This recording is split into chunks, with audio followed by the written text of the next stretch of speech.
Բարի երեկո մեզ շատ սիրող մարդիկ։ Այսօր ես ստիպված եմ պատասխանել ձեր հարցերին ապօրինի կալանքի պայմաններում, բայց ինչպես ազատության մեջ, այնպես էլ այստեղ այս գործն անում եմ սիրով ու մեծ պատասխանատվությամբ, իհարկե ֆիզիկական սահմանափակումներով։ Սկսեմ արդեն ավանդույթ դարձած առաջին հարցից, որն իհարկե պատկանում է մեր լավ ընկեր Ալեքս Պուշկոյին Կիևից։ Ընթերցում եմ Ալեքսի հարցը։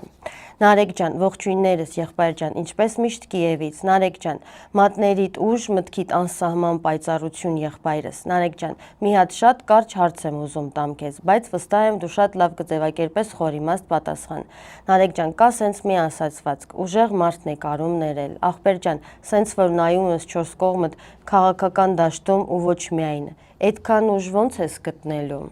Ընթերցում եմ Նարեկի պատասխանը։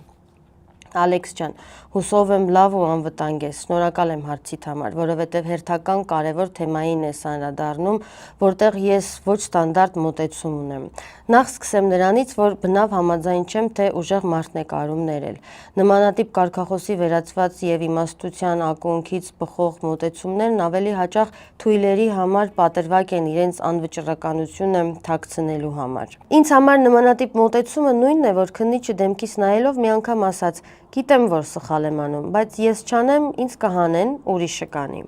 Այսինքն մարդը բացահայտ հանցանք է գործում ու իր հանցանքը գործելու պատասխանատվությունը քողարկում է նմանատիպ էժանագին պատրվարկի միջոցով։ Ինձ համար այդ քննիչը, այդպիսի դատախազը, դատավորը, ոստիկանը ու նրանց ներող ճակերտավոր ուժեղ մարդիկ նույն գծի մեջ են։ Ես, Ալեքս ջան, ոչ մեկի չեմ ներելու, դա բացառված է, ավելին ասեմ, իրանք էլ լավ գիտեն, որ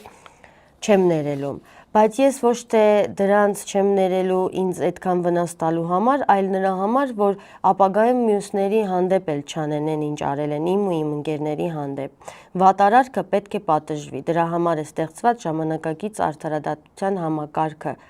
աշխարհի գրեթե բոլոր երկրներում, իսկ երբ այդ արդարադատությունը չի գործում, գործում են այլ կանոններ, որոնք շատ ավելի վատ հետևանքներ են թողնում, քան արդարադատությամբ կարող էր։ Հենց այդ պատճառով եմ ես արդարադատության գործելու համոզված հետևորդ։ Այդ պատճառով չեմ կարող ներել նրանց, ովքեր մեղանչել են արդարադատության կամ մարդկային տարրական բարոյականության առաջ։ Ճակերտավոր ուժեղ մարդկանց ներելու պատճառով է, որ այսօր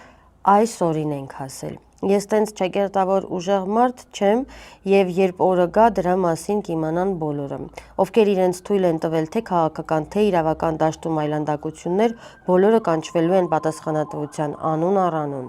Նենց որ Ալեքս ջան, կարծում եմ, որ այս պարագայում ուժը հարկավոր է ոչ թե ներելու, այլ չներելու համար, եւ թող Աստված մեզ չներողներիս համապատասխան ուժ տա։